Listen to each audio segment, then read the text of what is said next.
righteous judge of all the world, will make his perfect justice known.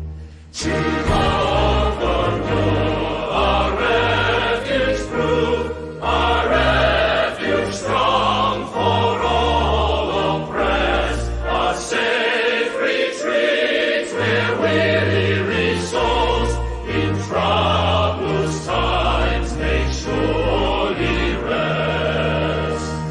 All they, O Lord, that know thy name, their confidence in thee will place, for thou hast ne'er forsaken them who earnestly have sought thy face.